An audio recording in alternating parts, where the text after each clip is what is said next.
Right, folks, I would just like to introduce Tony Carne from Everything AI in Travel. I don't actually know how I came across Tony. I think it might have been your LinkedIn newsletter. Tony's he's the equivalent of what I do in New Zealand over in Australia. And I was just so thrilled when he actually said to me, I will talk to you because he's got so many pearls of wisdom. And I was just like, man, I want to get into this guy's head. I want to share his wisdom with you guys here throughout New Zealand. And what a great opportunity then to do it with Tech Week New Zealand. So thanks to Tech Week New Zealand for giving us this platform to be able to do that. And yeah, moving forward, this is going to be incorporated into my new Tourism AI podcast. So Tony is my second guest. Someone pipped him to the post this morning. So I've been up already. I've already done one. And I might have some of you joining me again for the session that we had this morning. But effectively, Tony has collected a very impressive number of LinkedIn followers. It's just under 7,000 who follow him. There's over 2,500 that are subscribed to his newsletter. And honestly, if you're in travel, if you are a guru or wanting to get your head around AI, finger on the pulse, this is the man. He's really the go-to for that kind of thing. And he comes from a history of travel. This is kind of where I really synced in with him as well, because we're both from a travel background. I used to be a tour guide on the road years ago for a company called Top Deck over in Europe. And this gentleman was the managing director of Intrepid Travel. So we kind of how like meets like years later. So anyway, they've been going, he ran that as MD for around 13 years. He was with Intrepid. And Tony has now deep dived into that AI rabbit hole whilst keeping the focus on like developing a cutting edge platform that puts social travel videos on the map by making travel content creators' entire catalog of videos actually searchable by location. Very cool product. So if any of you are into videos, travel videos, that sort of thing, this is the go-to. He's really on the button with this one. And I would also say that he's going to give us some gold when it comes to AI and search and video and what's coming, so that we're up to speed so we can prepare for that. So he was saying that this is like an act of searching is by act of intent. So it's aligned with the whole AI, which is one of the ways that everything is moving forward, and it brings the users down the funnel from inspiration straight into that booking window, like far more quickly, rapidly, where they can also book directly. So if any of you are familiar with AI and how it works, this is the way a lot of AI is actually moving. I mean, for example, Expedia have just announced that they'll be matching their travel products up with videos so people can book direct. So this is definitely going down that bent of how do we do that. So he's a veteran in the travel trade, and he's very kindly donated his time to be interviewed with us to share his latest AI in travel findings and how it's going to impact your customers and how they search and discover and actually book you and you as a business. So we are here to pick his brains. Not everybody will obviously be able to make it. We will have a recording made available. We'll be making it available across all my channels, plus my YouTube. And of course, we'll be launching the podcast, so it will always be downloadable if you haven't been able to do it. And of course, we've got the Tech Week New Zealand who will be distributing as well. So guys, I would just ask that you stay on mute, please. And if you do have any questions, feel free to pop them in the chat and I will make note. I do have some questions that were already emailed in, which I will ask Tony for as well. So let's get started. Okay, welcome, Tony. Thank you so much for your time today. Appreciate you sending me the invitation to chat to the fine folks in New Zealand, Victoria, and really appreciate the introduction as well. One small clarification, I was the managing director of a brand within Intrepid called Urban Adventures. Hopefully the managing director of Intrepid hasn't fallen off his chair thinking I've stolen his job, but I also did start as a tour guide. So you and I have that shared background. I started as a tour guide here in Central Australia. It was kind of really my first job in travel, and then I moved to Intrepid as a guide or a tour leader, as they call them, out in Egypt, and spent 5 years out in Egypt setting up Intrepid's itineraries out there. So that's kind of my intro into the travel world. Very hands-on practitioner in tour operating, multi-day travel. That's kind of my background, and I've moved into the AI space. I've always been an early adopter of all technology, and I think I pretty much got the job at Urban Adventures or the opportunity to start that business within Intrepid because I pretty much emailed the CEO at the time every day saying, "Hey, why don't we do this? Have you seen this? Check this out." I think he got sick of getting my daily or sometimes 3 times daily messages and said, "How about we just pick one thing and you go and put your brain to that?" So that was certainly an exceptional ride with Intrepid. I spent a long time there, and all of it was very enjoyable. But also loving what I'm doing now as the world changes so quickly, and AI, as we can see on a daily basis, is changing everything. And it's been a big week this week. Boy, has it. Holy hell. I had my end of month newsletter all set up because I've been busy with Tech Week and that's all gone out the window. Start from scratch. Let's talk Google. Oh my God. So do you want to actually start there? Because there has been masses and I'm just like, whoa, it's big. It's really big, guys. So would you like to start there? Yeah, for sure. So I guess we've kind of been moving this way for a while. Everything is changing. Like we're in a transitional phase in the way that we as humans integrate with commerce and the rest of the world, thanks to AI. At this point, it's kind of unstoppable. So if you're still thinking I might resist it, then I mean that's okay. I think my mum still has a landline at home, but and some and, yeah, and that's the point of a transition, right? So some people will adopt fast.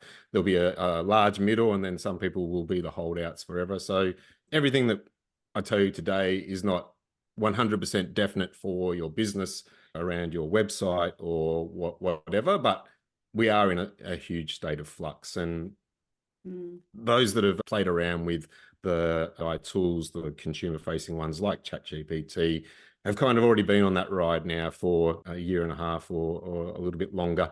And what we saw this week was Google essentially finally release their V1 of where they think the world is going in terms of searching for information or researching or gathering the answers that you need by dropping their AI mode in search. And why is that important? It's because we've already trusted that white page with just a box on it for over 20 years, and we'll continue to trust that brand. And what they've done is just made that box a little bit bigger so you can type some more information in there and get clearer answers about what it is that you're looking for. And that might not seem overly significant, but it's actually hugely significant because the answers that people will receive will also come on that same page rather than people coming to your website looking for that information. So we've seen this evolve over the last 12 months. There's been the product called AI Overviews. So when people in normal Google search have put in a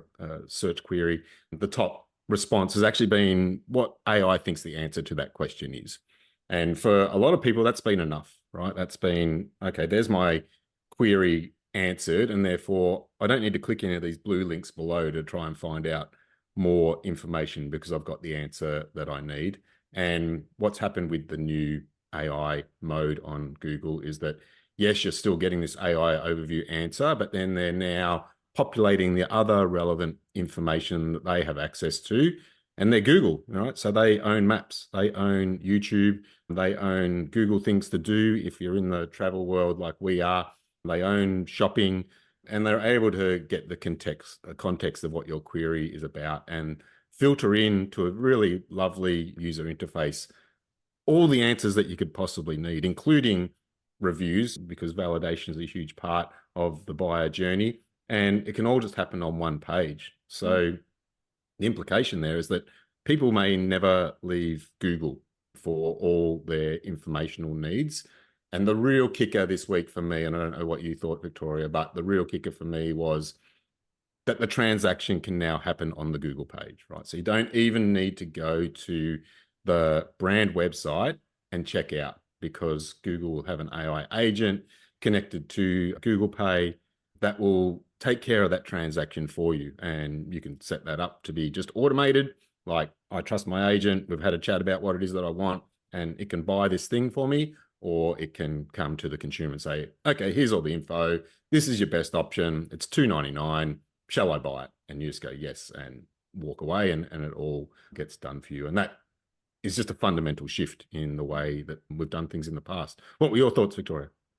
So I really thought it was jaw-dropping and a lot faster than what we had anticipated. the concept of, there was something that I was listening to Chris, what's the gentleman that brought this up? I've seen him in another interview as well, podcast. And he was saying that effectively, it was quite an interesting statement along the lines of people, there's going to be no need for websites. And I think that was just a way to catch people's attention. There will be a need for websites, but the website function will change as opposed to people going to the websites. Your website will need to be this massive, hyper personalized content generating, infrequently asked questions because it's all personalized information, becoming this massive like directory that will answer whatever the Google AI overviews or AI is looking for, and then that will suck up into the AI overview or the AI only search engine. So what I loved about this was that yes, it's all in one place, but how in summer they mentioned that we're going to get the agent AI mode as well, which will integrate also with the Google products like Gmail. So not only will you be able to book, but you will then be able to say, write me an email if I'm booking with my friends and send it out to my mates and let them know this is what's been booked. It's that kind of thing. And also at knowing with Gemini what it is that your personal preferences are, that you've done that trip to Gold Coast or wherever it is, or Queenstown, and this is where you booked before, and we'll pull that personalized information up in future searches. So it's going that step beyond and integrating all those applications. So it was massive news. I was just blown away. What does this actually mean, do you think, for Tony, for like individual operators? Like there's a big concern about the big OTAs, the big booking engines, like they're going to get preference. They got the money, they got the spend, and they're going to dominate in this area. How do the small operators and the small business guys like get some space and get some view time in there? Because it is limited, isn't it, on what gets pulled up? For sure. And it's confusing, right? It's when you go through a change like this, I understand both the concern, the confusion, the what is it that I need to do? And that's where I like to focus a lot of my attention, and in my newsletter and on my podcast. So I get people on to tell us, what should I do? Like, all the theoretical piece is fine, but like, I'm busy. I'm an operator. I am running hospitality services, which is a hugely burdensome operational endeavor. And even now, I don't really have great bandwidth to look across everything I'm doing in marketing and sales and whatever. And so people just want to know, like, what should I do? And unfortunately, the answer right now is we don't know. And that's like hand on heart. Nobody can tell you right now how you are going to show up in those AI overviews. And I think even Google may not have decided yet which path they're going down. And so I've seen conversation this week since the Google I/O presentation where some people are saying, aha, okay, so Google now going to move into transaction. And therefore, if they can take a tax or a clip on every single transaction in the world, then that is a way better business than the business that they used to run, which is advertising and search. And in some ways, yeah, that makes like a lot of sense to me, and would actually probably be a better world, because in the advertising world, it is favored towards those with the most capital. If you can advertise more, then you have more chance of getting in front of the audience and therefore capturing the sale. And so that's kind of one view. And the other view is that there's no way they would give up this huge gold mine that has sustained them in the hundreds of billions, if not trillions of dollars through their advertising business. And so they'll probably take a have their cake and eat it too type approach, where advertising will still play a role. And again, this depends on whether people are searching on desktop or mobile. Desktop, there's obviously a lot more real estate for Google to put more information, to have their maps, which can have links out to your information. That might be your Google business profile more than your website. But so there's a place that I would be concentrating right off the bat to make sure that my Google business listing was totally schmick and up to date, and has at least as much effort put into it as you're putting into what is going onto your website. Making sure that you have strong review profile in the Google world, because if people never leave the Google page, they are going to want to not only be validated in their choice that they're making, but ensure that they can see that other people have enjoyed what it is that you provide. And so if you've always concentrated on TripAdvisor or something else, I would be starting to put some effort into the Google world for sure. So we don't really know which way they're going to go, and we're kind of at their mercy. And they're in a fight, and that's why they're making this change happen right now. So why this has come about and potentially come about much quicker than we thought it was the rise of OpenAI and ChatGPT. So we got some news this week because they're very secretive businesses. They don't like to tell us too much about how the sausage is made inside their business, but there is a congressional hearing going on in the US at the moment, an antitrust case against Google for being a monopolistic organization. And they were actually interviewing someone from Apple, and Apple pays Google pays Apple a lot of money for Safari to have Google as its native search engine each year. And so they were asking the Apple people, what's happening with your search and what's your search volume and traffic look like that's all going to Google? And they said that the last quarter was the first time ever in the history of their arrangement that the search volume has not grown. Okay, so why is that? Like, are people not buying Apple phones? I don't think that's the case. Are people not searching in Safari anymore? That is probably far more likely the case. And people are clicking on some other app to get their information. And we can see the rise of ChatGPT and people wanting to just get to the nuts and bolts of the answer of their question a lot quicker than asking Google and then going through another 7 clicks to try and find their answer. And they've been using ChatGPT to get that definitive answer. The question is whether it's right or wrong. If you don't know, you just presume it's right. But and that's kind of where we're at the moment. So it's important stuff. But my key takeaway for the people listening would be go and have a look at your Google listing. Make sure that it's as good as it can possibly be, because that'll be the first place that the bots will be looking at to make sure you're a legitimate business. And then, as you kind of alluded to, this infrequently asked question piece, because what Google said this week in the Google I/O was that they have seen the length of search query lengthen.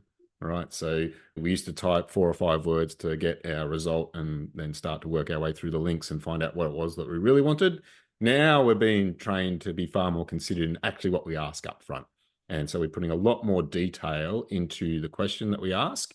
And the more detail we put in, the more specific we want the answer back. And this is where the little operator, the person on the ground, has the advantage, because you will always have more knowledge and information than the OTA.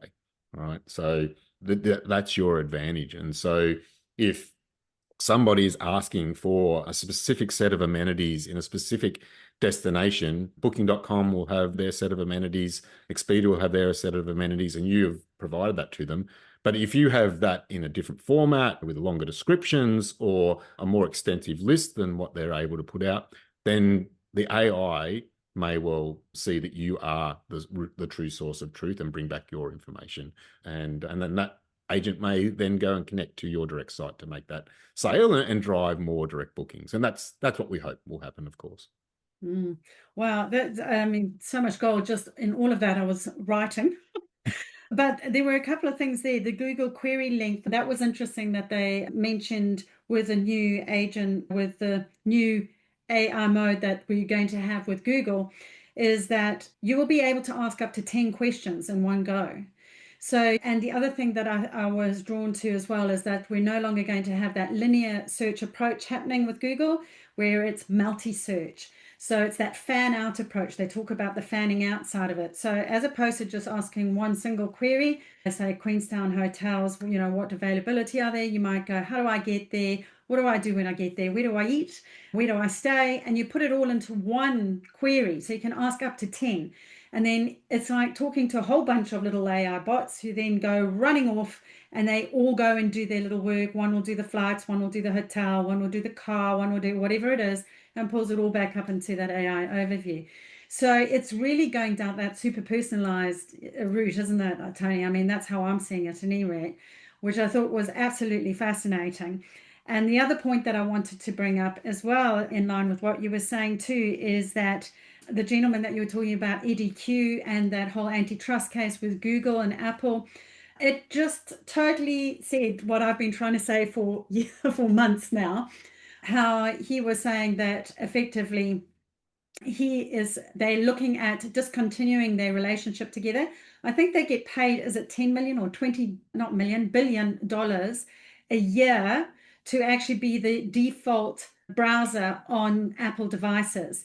And Eddie Q, can't remember, he's vice president of product and services or something, publicly came out and said, we're not going to be doing that anymore. And I was like, oh, if that's not a punch to the stomach, I don't know what is. That is just hectic. Google would be like squealing. And in that statement, he also then said, moving forward, that he can see that traditional search is going to change, something along those lines. Can't remember the exact words, but I've got it on my LinkedIn if you want to see, also in my newsletter. But effectively, what he was saying was that moving forward, he sees that it is going to be these AI only search engines that are going to be used, like Perplexity, like OpenAI, Search GPT, and they want to give people the choice. So moving forward, they are not going to be exclusively with Google. So Google has to adapt, don't they? They don't really, and they've got the power to do it. So my next question then is that it's not just text searches. We're also talking about video. We're talking visual searches. We're talking voice search. And this is one of the things that I wanted to talk to you about because you are video guru. You've got your own video product, which I would like to ask you about in a bit anyway. But how do you see video impacting how search is going to pan out moving forward? Yeah, for sure. And it's not just video, the experience of seeing moving pictures, it's where video shows up, right? So it's about human behavior and where people go to gather their information. And so we've talked about Google. They have our trust. We've been going to the white page for 2 decades and just blindly taking whatever it is that they've given us. And that's how we've researched information. But there's also been the slow rise of social, right? And I say slow, it's not slow because people are on it all day, every day, doom scrolling, etc. So it is quite pervasive and in our face. But that is the other place where people go, right? So you can go to the white box and start asking questions, or in travel, they're saying amongst the younger demographics now, over 77% actually go to their social media of choice, be it TikTok or Instagram, in that age group anyway, and they start just scrolling through there or putting in one search query or going to their For You because the social media are so clever, they know what you're thinking and they just put it in front of you and they start scrolling for their information there. And short form video is the dominant form of media on those platforms. And so that's how that younger age group want to do their research. Okay, they don't want to go to the white box and type stuff in. They want to go and see pictures and be entertained and excited and motivated for what it is that they want to do next in their purchase lives, which is important for us all because we're trying to capture sales in the end. And so that for me is the point. It's not necessarily video, it's actually where people start researching and searching. And as marketers in travel, our primary goal is to intersect with intent, right? So we need to find where people are starting to search for where our product is and be there and show up in the right way in front of those people. And so that's happening on social media, that's happening on TikTok and Instagram. And so the question for me is exactly the same as how do we show up in AI overviews by giving more detailed information and being the real source of truth and the owners of our own product knowledge in the social media space. We need to show up there and show in a technicolor and moving pictures way that what we do is great and that you should be motivated to want to be part of it. And that for businesses generally and in travel, particularly SMBs, has been a challenge, right? Where, as I said, we're operators, we're doing other things, we're keeping our customers happy, the ones who are in front of us, and that's our primary objective. And we're not video creators, right? And even though the tools have been created so that we can do things more easily, still haven't spent, in general, we haven't spent enough time building up our own profile, our own following, etc. And yet there's a whole community of other people out there content creators, influencers, whatever you want to call them, who are aspiring to do that work full time. And they are professionals at creating content. They do know what people want to see. They are following the trends in social media. They know the right audio or songs to put alongside their videos to capture the attention and get in those for you moments for the viewer. And at the moment, I feel it's kind of a very underutilized resource, a very unprofessional interaction between the brands and the creators. And I live that at Urban Adventures. We did it ad hoc. We didn't really have a great strategy. We tried it here and there, but collectively the creators have audiences of billions that they can get in front of, right? And we can, from their audiences, determine the intent of where it is they want to travel, and then you need to show up as a business. And like, that's what the business that I'm building now, Videreo, does. We help to build that connective tissue and that bridge between those creators and brands so that your brand can show up in those creators' feeds with their tacit endorsement that your product is what they would recommend, which is another piece in the puzzle. So if we get that, we know that the person has decided they want to travel to your destination, and then they get the approval or the validation that the person that they follow and trust recommends your product, then we're getting close to the home run of the sale there. And that's kind of how I look at it. I'm pretty sure your next question is probably going to be about AI video, right? Yes, that would be, but actually I have one before that. So sure. My question is, like, with what you do with your Videreo. So just so that folks know, Tony's got something called Videreo. Am I going to spell it? Videreo? Is that right? That's it. That's the one. Yep. .com. That's it. I'm just typing it straight into the chat for you guys. And I just wanted a little bit of clarity there. So I'm hearing that a shortcut hack way here is that one thing that hasn't been picked up from travel operators that could be picked up is do more shorts. You don't have to do them yourself. You could tap travel influencers. And then obviously Tony provides a platform where those influencers, the creators, and the travel operators can meet, and people, especially if they're in that younger generation, will then be able to book directly from a video into your product, which is fantastic because this is the way that everything's moving, and the younger generation are definitely doing that. Have I got that summary correct? You have nailed it, absolutely. So the second thing then I would ask you is, do you put the travel operators in touch with those guys? Yeah, we do. Travel influencers? Yep, we do. So we operate in a number of different ways. We understand that there's all different types of businesses out there that have different technology and different opportunities to be able to connect with creators. So I guess we are a two-sided marketplace, and on one side we have a bunch of people with skills that are able to both create great content and get it in front of an audience. And on the other side, we have businesses who want sales. And so we want to be the piece in the middle that connects those two sides of that marketplace. And we can do it in a number of ways. So we can do it on an affiliate sales basis. So if you have an affiliate program as part of your PMS or part of your ResTech system or some other system that you have, there's external providers like Impact and others that provide affiliate software, then we can connect in with all that. And that's kind of our preference on the way to work with people, because we really want to see sales driven. Okay. And me with my managing director hat at Urban Adventures, like, why didn't I invest more in the creator universe, is because I couldn't draw the line between the investment of working with those creators and where the sales were coming from, what my core KPI and goal was. And so I really want to kind of have a straight line or draw that conclusion more conclusively by having that happen. And affiliates is a great way to do that. But we have also found that for a lot of businesses that is not possible, the technology is not there. And so we also have the ability for, particularly on the accommodation front, so hotels, what we've found is a lot of them have actually invested at least once at some point into creating their own great sizzle reel of their hotel. Whether they've had a creator do that for them, or they've paid local videographers or whatever. Most people have it. They've got that sizzle reel, but you can't just keep posting that every day and hoping that people are going to care more the second day than the first. And so what we're doing with those is inserting those great pieces of content that have been professionally created inside of a content creators store as part of the flow.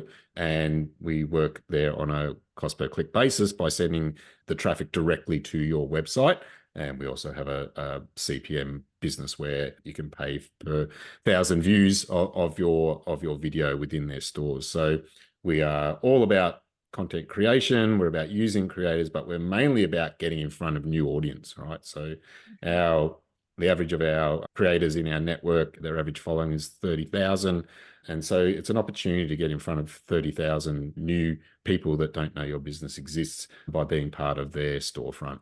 And we've got other products coming out shortly as well, like destination guides, etc., where again, your business, your video can be inserted into those guides that the creator is pushing out to their audience and recommending, and therefore you are also recommended by them on that basis.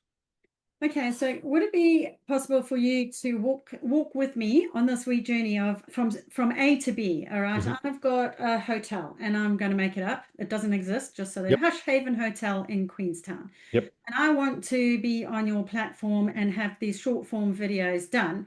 I don't have the skills, I don't have the time, but I'm worried about having to spend money and trying to find this influencer and how much are they going to get. But so I've heard about you and I can come to you and go, look, I'm interested in your platform. You'll literally put me on the map with a video. You will get me an influencer. Is that correct? I can. Or the first question I would ask you is, hey, do you have a great video? Have you already spent money? Like, Okay. are you already happy with a video that you've created? And from our research, like 99% of the time, the answer is yes. Like at some point in the last 5 or 10 years, they've created one great video. Okay. And so like, if that's the case, then we can get moving faster, right? So because we can take that great video and insert it into the storefronts of all our creators, right? So when somebody is now searching for Queenstown, we can have that video show up in the creator's storefront. And that's the important part, is us getting you in front of the customer. So if you have a video, things are much easier. If you don't have a video, then yes, I will connect you, or we are able to connect you with creators who are coming to Queenstown soon. And we will give you a list of those that are coming and when they're coming, for you to then go and check out their accounts and make sure that the vibe of the content that they are producing fits with what your ideal customer profile is. So we want to make sure that we are getting you in front of the right audience, particularly if they're going to come and create the content for you. Because in general, it's not great to be prescriptive about what you want that content to look like when you're working with a content creator. It's better to look for one who you think, yeah, if they did a video of our hotel, that would be awesome, because I love the way that they go about it. I love their style. But yes, we can connect you with them. Sometimes that's done on what we call a gifted basis, which means they come and stay for free and they create that content. And other occasions, depending on how you may otherwise want to use that content, would be on some type of paid basis. So, in a very quick overview of how the creator world works, we have an acronym called ARC. It is awareness, reuse, or conversion, and you can have all three or one of those three. Awareness is, I want to get in front of your audience. You come and make a video, you put it on your platform, and the audience sees it, and hopefully they come to me. The second is reuse. I want you to come and create a video, and yes, I may also opt in for the awareness and you put it on your platform, but ultimately I want to use that video. I want to put it on my website. I want to put it on my own YouTube channel. I want to create ads out of it and put those into TikTok or Instagram. And on a reuse basis, it's never free. You're always paying for the content that you have, that has been provided for you. And then there is the conversion piece, which is what Videreo is the expert at, in connecting all those pieces together so that the video can drive a conversion. And that's exactly what our platform does. So what I love about what you're offering here, which I actually didn't realize, is that you're actually finding those influencers and connecting them. So that was the piece that was missing for me in understanding what you were doing, because that's huge, guys. I mean, that is very time consuming, having to reach out to influencers. Some, might I say, are a little bit more challenging than others to try and connect with, and also to get their buy-in. And what I absolutely love, especially for small operators, is this is a quick way for you to tap other people's databases. It's a lot of organizations, bigger ones particularly, know that they look for unions with larger databases because they already have the trust. And that's half of your battle, is getting trust. Now, trust is massive, especially in the AI world, because AI has hallucinated, it's given wrong information. And so trust is actually a very big thing moving forward. And getting people who are already trusted backing your product or your service is such a win. So I totally think this is a fantastic idea that you've got, and you're really going to go places with it. My question then is, of course, is you literally have the videos, by the way, guys, on a map, which puts the visual component on those little dots, which I absolutely love. But how does this work, what you're doing with AI search? Is there any kind of connection there? Like, are you doing any optimizing or anything around that side of things? So our business is being able to exist because of AI, right? So at a technical point of view, what the algorithm we've built does is matches travel product to a video by the AI watching the video. Okay, so if we come at it from the creator side rather than the business side, what a content creator will do with us is they will connect their Instagram account with us, and we will absorb every Instagram reel that's travel related into our platform. And so a lot of these creators have been traveling for the past 5, 6, 10 years. I've been to 47 countries. I've got 2,000 plus videos, and we'll absorb all those videos. And what our algorithm, our AI does is, as you said, plots every video onto a map to make it searchable, to give it that geographic distinction so that people can find it. And then we programmatically attach the suitable travel products to each video. And so if you are a brand customer of ours and you're in our brand database and we have a video that is of Queenstown, our database will go in and look for Hush Hideaways in Queenstown, and programmatically add that hotel as a bookable option against that video. So from the creative side, that's what we're doing. And by connecting that account with those 2,000 videos, within under 5 minutes, the content creator has a bookable, searchable travel store that they then put in their link in bio with 2,000 points of interest on it. And their followers, the reason they follow them is they trust and love the style and the recommendations and all it is that they do in travel. But that content creator today might be in Santorini and just post about Santorini. But as the viewer, if you have no interest in going to Santorini, you've got your heart set on Queenstown, what's the point of that piece of information? It's kind of superfluous to you. But if you trust that creator, you can go into their store and search, hey, have you ever been to Queenstown? Because I love your style. I love the recommendations you do. You and I are symbiotic in the way that we travel. I'd love to take your recommendations. Then we can find their Queenstown content and deliver that to the user, and then show them the products that this creator would recommend, which hopefully would include Hush Hideaways hotels that they could then book. So do they book directly, or is that multiple options? We have both options. So we work with a hotel OTA called Videreo.com. And as a startup, look, it's really difficult to convince big companies to trust you. Right. And so we've been really lucky in our journey. We have VO on the hotel side. We have Kiwi.com on the flight side. And we've got Viator on the tours and activities side. And as a result, we've got a massive database of most of the hotels, most of the activities, most of the flights in the world can be booked through our platform. But I guess my personal preference is to get as close to the supplier as I possibly can. Right. So my past experience with Intrepid, which is a hugely responsible travel company, my values are to create a tourism industry where it does greatest benefit for the locals and communities where people travel. And so that's what we're trying to push through with Videreo, but it's a mission, right? You've got to go out and connect with every one of those suppliers individually or through their existing tech, their reservations technology or their PMS or whatever. And so that's a journey, and that's a journey we're going on. And this was actually the genesis for the cost per click and the CPM business, because hotels wanted direct business, right? They're like, no, even though it was kind of free and easy to connect through VO if their hotel was on there, it's not really or ideally what they wanted. They wanted a direct booking. And so we listened to what they said and said, well, if we can get you a direct link, how can we work out a way to get a creator to have an earn from driving you that booking. And that's like Yeah. that. It needs to be a partnership, and that's what we're trying to build, a real partnership between the creator side and the hotel side. Now, if this was a travel agent from Flight Centre or whatever, you wouldn't hesitate. Like, yeah, I'm happy to flick them a few bucks for recommending me. And what we're trying to get the industry to think about, well, those content creators are in the exact same spot, right? They are the person who captured the customer and made the recommendation and sent you that customer. And if you were happy to pay kind of one part of the industry for that, then we would hope that you'd be happy to pay another part of the industry for that, because they're doing work. They're doing work to drive you that customer, and they should make an earn from it.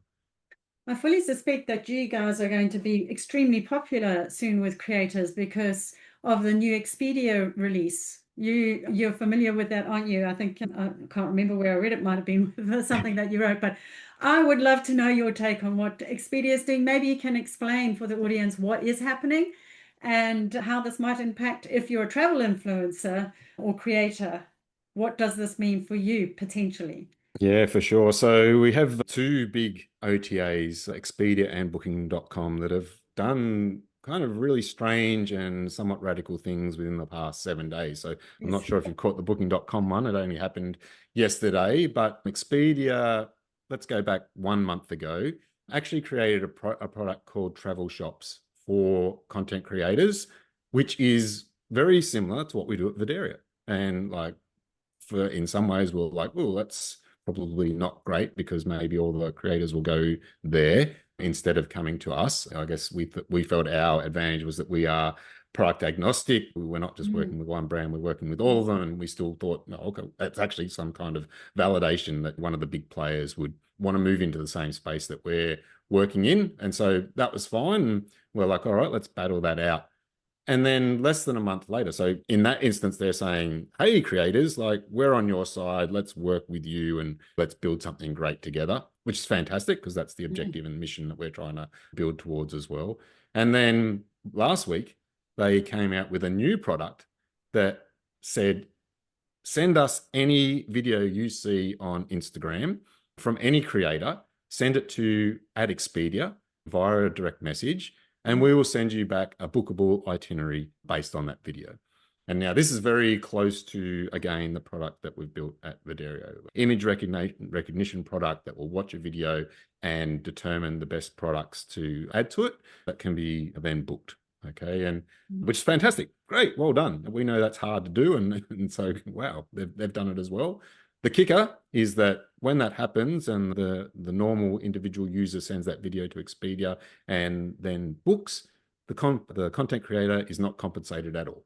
Correct. Okay, so they're basically just outside of taking yeah. that video, reusing it for its information, putting something bookable in front of the consumer, and taking all the money for themselves, which is like a shotgun in the face to the That's what creator I was world. thinking. I was like, whoa, this is going to cause a uprising in the creator community in a For big way. sure. And we have some creators who are in the Expedia program. So they actually only chose 50, I think, for their initial launch of Travel Shops. And we have a couple that are also ambassadors, and they were outraged. Like, they are not happy at all that just Understandable. 1 month after being told we're in your camp to then being told, actually, we'll just take your content and we'll use it and make money, and bad luck. That's just the way it is. We've kind of hacked Instagram for the way that it works in our favor, and that means we don't have to cut you in. So bad luck. And then yesterday we had Booking.com send out thousands and thousands of notices terminating their affiliate partnerships with content creators. So Oh, I didn't bloggers, know that. I didn't know yes, they were terminating. and Oh, other creators. Just a simple, hey, we don't want to work with you anymore. Bye bye. And no. so the creator world is fully up in arms about that one. So there's a very Holy. interesting Reddit thread about it. If you don't like swear words, don't go in there. And I and bet. I put a post out about it yesterday, and it's probably the biggest post that I've ever had on LinkedIn. So it's a topic that is, causing huge furor. But what we've seen, the two big OTAs, the two biggest in the business, are basically stepping away from the creator world, which Oh, you take the first half of our conversation here about how everything is changing and search is changing, and Booking and Expedia are in the same boat as everybody else. They can't know now that they have an advantage over anybody else in the way that search will go. For them to say, we don't care about this place where most of the inspiration in travel is happening, or we think we can hack it without working with the creators who are creating the content, to me is mind-boggling. But for us as a company is like awesome, because They're going to come to we you, are right? we're Yeah. creative, we are So, creative first, and we are welcoming and happy to have all those creators come and join our this is actually platform. And probably in your favor, to be honest. correct. But And here's something that I foresaw. One of my predictions was my concerns were that with the AI overviews, just AI search engine only options, chatbots, whatever you want to call them, is that there's limited inventory of whatever gets pulled up. And isn't that leaning towards these bigger players getting in there as a result? Okay. And basically, if you're not in TripAdvisor, if you're not in Booking.com, if you're not optimized in all of those particular places, you have a very limited chance of actually being shown up in the first place, unless you are not just dabbling, you are super ace at doing not only SEO, search engine optimization everywhere on every platform, including these OTAs, and your AI optimization, or GEO, as you want to call it, to maximize your chances of showing up in here. But now there's this massive concern I have that that might be monopolized, that certain key players will always keep rocking up, and how do those small guys show up as a result? And I mean, we've kind of covered that as well earlier on. But now this is happening in the creator space as well. And I've been saying for ages, I think that there's going to be, or potentially is open, there's an area where like individual operators only search engine. Do you know what I'm saying? Where it's the directory, not the blue links list kind of thing, but basically where there is a platform where those individuals can actually, those operators can actually show up. So where it's like the people are actually going to say, no, I don't just want to always use booking.com. I don't always want to use whoever. And I do want to use the creators' videos. So here's my thing is like, what if they stopped putting, if I was a creator and I didn't use Instagram and I went, you know what, guys, come and follow me over at Videreo, and everybody hops off. This is exactly what I'm talking about. Stuff them. Now Expedia and now Booking.com don't have anything that they can coast on to pull over. And now they've just shot themselves in the foot, haven't they? So I that's see, our dream as well, Victoria. yeah, honestly, We hope the world goes that way, of course, and to be honest, I really do. Like people are worried about like, is it just going to be AI talking to AI? AI is doing all the searches, blah, blah, blah, all of this sort of thing. And I said, honestly, I think that humans like humans. They're happy to use it, but they ultimately want the human. And it's like that creator experience that you guys show, like on your reels and it doesn't matter who it is. That's the whole point. It gives you a sense of how it is on the ground. AI cannot do that for you. That's why my next question that I'm going to lean into is that how do you use AI text to video, and how's that playing out and impacting your world and what you're doing and the real, genuine, actual experience? So I was just interviewing now on a podcast a gentleman who does safaris through Africa, and it's a classic. Doesn't matter how many videos you see of that elephant or that rhino or whatever, until you're actually there, all right, you don't get to experience it. There will always be a space for the human in my world. That's how I see it, because you can have a little bot that goes, oh, look, there's a lion or there's a leopard or whatever it is. But it's the same thing. Now, those creators give you a taste of what it's really like. Not fake, the real, genuine hoi mokoi. And I think that's what your product has.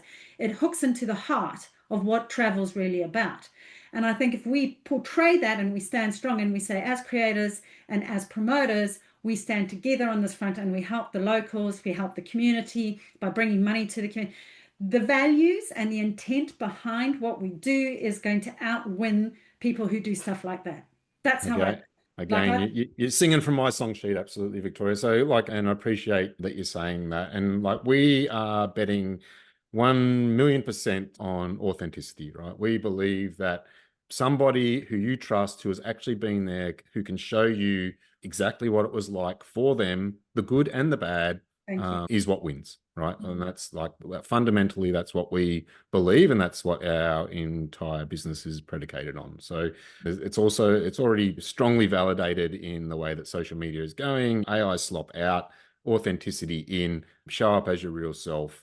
All these kind of trends are really deeply ingrained now, as this is the way the world is, and so that's the bet that we're making on. Yeah, and that might be the wrong bet. Like, who knows? Like that, but that's something that we are absolutely leaning into. Absolutely. So, like, we are not using any AI video. We don't want any AI video, and that doesn't mean that AI video isn't good, because, like, in some ways, like, I've seen some incredible pieces of AI video, but that's just not what we are doing. And my advice to businesses in the content creation space around video specifically is, if you don't have time and you don't have money and you see opportunity in AI to create your content that might help you stand out, I think that's all fine. But don't get sucked into photorealistic trying to reimagine the world as it might be should someone have shot it versus them actually being there. Try and think beyond that into a concept where it is not about realism necessarily, but it can still tell a great story about your business. So, as an example, a year or two ago, and I don't know if it made it to New Zealand, but West Australia did a campaign called Walking on a Dream. And the premise of this advertising campaign was this huge whale shark floated above Western Australia and over the landscapes or whatever, right? Nobody expects that there was a real person there filming a giant whale shark in the air, not in the water, floating over these landscapes, right? So that piece of content can be made with AI, right? And made effectively, cheaply, fast, brilliantly right now. And nobody's going to come back to you and say, oh, I don't think that's real. And you won't get penalized. So think through the creative strategy of how you might use AI. Another one that I like to use is, probably showing my age here, but the video clip for Aha, Take On Me, it was transcendental in the way that video clips were made, because it was like this drawing of the action that was happening. It wasn't the actual characters being filmed, but it was like this pencil drawing, or the recent Ghibli studio kind of fad or whatever. Think about these concepts that are not real, but can still tell your story in some way, in a way that will make you stand out, that will make people stop their scroll and go, oh, what's that? That looks cool. But you don't lose points around your authenticness, right? So, because if you just go, I'll try and recreate what my landscape here looks like, it will always be a little bit off, right? And people will know, and I don't think you're going to win any friends that way in travel. Like, in travel, it's just a no-go for me. But people are making the other bet. JAL recently have created a bunch of videos that they're showing to their customers in the seat backs of aeroplanes of the places that they're about to fly to and land in the season that they're in. So if it's spring in Kyoto, then that's what they're showing them, but it's all 100% AI generated. I think that's a lose strategy. Maybe it resonates better in the Japanese culture. I don't know. But for me, I wouldn't be doing that. Versus Iceland Air, who have come out and, very similar to Videreo, said there will never be any AI videos from Iceland Air in the public domain, because Iceland's beautiful. There's no way AI could create a more beautiful thing than what nature has created of our country. So we're going to just film it and show you, and that'll do. So what's your take on AI influencers? Well, why would anybody trust this AI influencer? I guess that is kind of my starting point. Why would you trust them? Why would they be your friend? Why would you follow them? Why? They've never been anywhere. They've never done anything. Where is the reason to follow them or trust them in any way? So I guess that's kind of my starting point. What is it that you're trying to get out of your relationship with this creator, AI or not? It's trusted information. And clearly an AI influencer has some other mandate apart from adding value to your world. There's always going to be something else that sits behind it. And I have seen some in non-travel that I don't mind, because they are tongue-in-cheek, right? So there's a brand over here in Australia for some kind of manscaping product that I don't really understand, but they've created this 1970s character, his shirt open, gold chains, long hair, big glasses, whatever. It's clearly parody, right? Yeah. And it's funny and and it's in many ways it's kind of cool. And he's jumping into his Datsun 180B and he's cruising off or whatever. And it's entertainment, like it's fun and funny. And like I think again, it's about the creative idea and then how you execute it. Get the creative idea right first and don't try and jam something down people's throats saying, Yeah. you work out whether this is true or not. And because you don't want to get caught on the side of them working out that it's not true, because where you are killing your trust with them. And in marketing, trust is everything. So basically, so if you could give a tour operator who's doing their own video 3 tips on how to optimize for AI, what would those tips be? Yeah, so I think editing is okay, right? So I do a podcast, as do you. And the first time I ever did my podcast, which is a video one like we're doing here, it took me 3.5 hours to edit it out, to take out all my ums and ahs, of which there are always far too many. And I hated the process. And I thought the lemon isn't worth the squeeze here. Like, I thought this would be fun. I like talking to people, whatever. But the editing piece, too much, too little value, too much of my time. I hate it. And then I found a product called Descript where I load the video in there and within literally 0 seconds, all the ums and ahs are taken out Yep. and it's fully edited to a production quality. I use Okay, it. great. Like to me, that's helping me, that's helping my user. No, there's no losers in that process. And so I think the same in terms of your video. If you can take a whole heap of footage and drop it into an AI and say, cut this up into a cool sizzle reel for me, where it's my content, but it's just the editing that's being changed, then that is totally fine. And forever and a day in travel marketing, the day you sent your photographer or camera crew out there, if it was cloudy and not a great looking day, but that's the only day they're there, they're shooting that day, well, they shoot and you get what you get. But now with AI, you can say, well, let's get rid of those clouds and make it sunny. Okay. And I think that's okay. Yeah. Right. So again, it's what they're seeing is actually happened. It's from the brands, but you can touch it up a little bit to make it okay. And it's always happened. The consumer's already accepted it. All right. It's been on every brochure you've ever seen. Not every one of those skies were that color blue when the photo was taken, right? They didn't sit there and wait for 4 weeks to take a shot. We know. Right? It's too expensive. So those things are okay. So like use AI for the things that you find hard, that are difficult, that are not going to impact your trusted relationship with the customer. And that would be my advice. So there are lots of great hacks and things out there that can help you utilize them, but always consider your relationship with your customer, what you're putting in front of them. This is your message, your brand, etc. Be faithful to who you are. Yeah. Be consistent, be genuine, be authentic in what you're doing. I hear Correct. you. Correct. And use the script, those are the things. So I'll have one last question that I had from someone who sent this in here. Oh, do you think that AI needs to be a top-down approach in organizations, i.e. from the C-suite, or is it sufficient enough just to go in at a marketing level? This one's Wow, what a question. So I do lots of consulting, or like I became an accidental consultant by starting the Everything AI in Travel newsletter. And so I've been into lots of different companies. And I can say where it has worked, like where my consulting has been effective, is where the CEO has been on board. They're the ones who have brought me in. They are the ones who are banging the drum. They are the ones who are saying, this is part of the future of our company. Like, we all need to be part of it. And where that hasn't happened, it has been a total failure. Okay? And total piecemeal and not integrated into anything. So for me, it needs to be the C-suite on board first and driving the message through the company that this is the way we're going.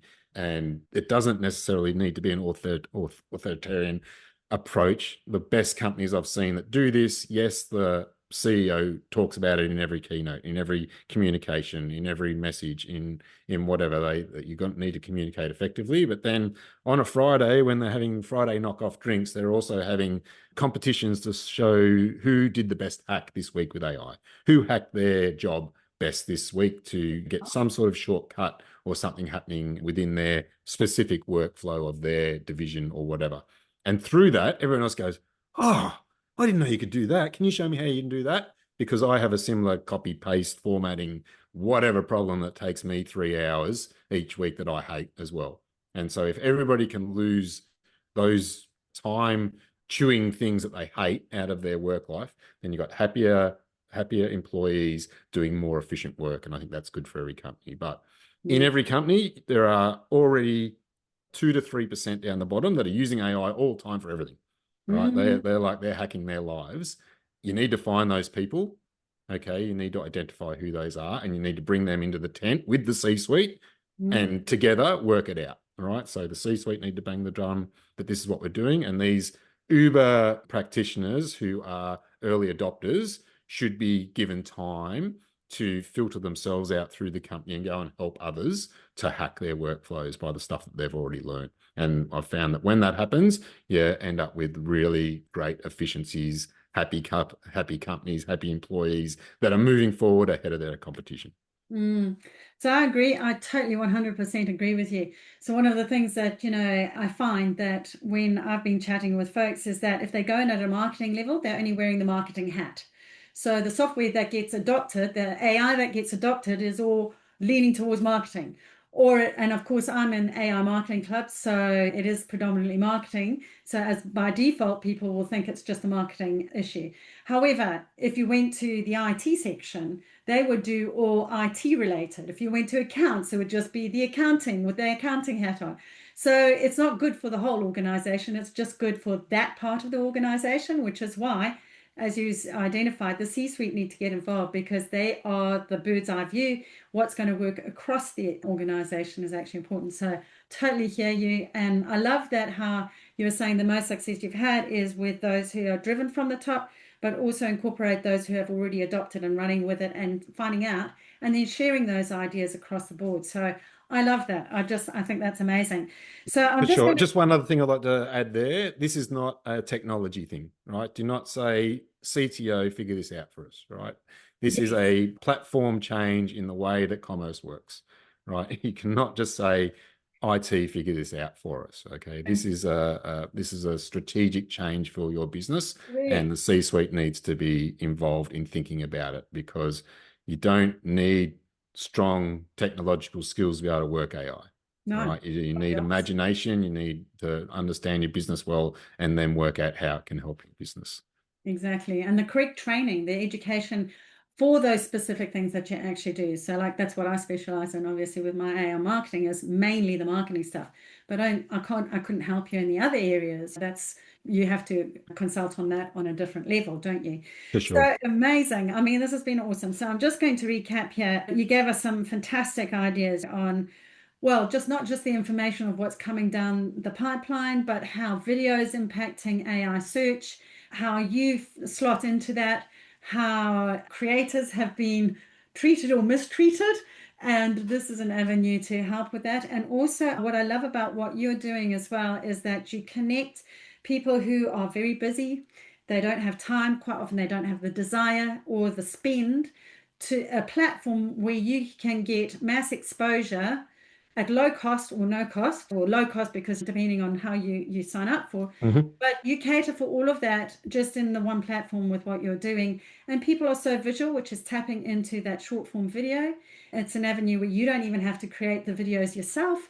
So I'm just loving everything about Videreo, and I totally commend you for doing what you're doing. I think it's going to fly. Good luck with continuing to get everything off the ground for you there. So yeah, if anyone wanted to sort of get hold of you, Tony, what's the best way to connect? Yep, for sure. So I'm on LinkedIn, Tony Carne on LinkedIn. I'm there probably far too much, but feel free to reach out to me there.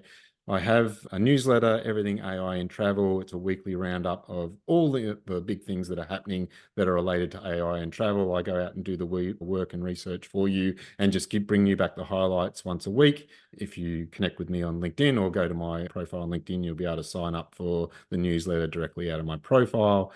And I also run a podcast where I talk to people who are building things with AI, so you can understand how that might be helpful to you. And that information is also within that newsletter. So you can find me there. But LinkedIn, or if you are interested in Videreo and what we're doing there, feel free to reach out to me, tony@videreo.com.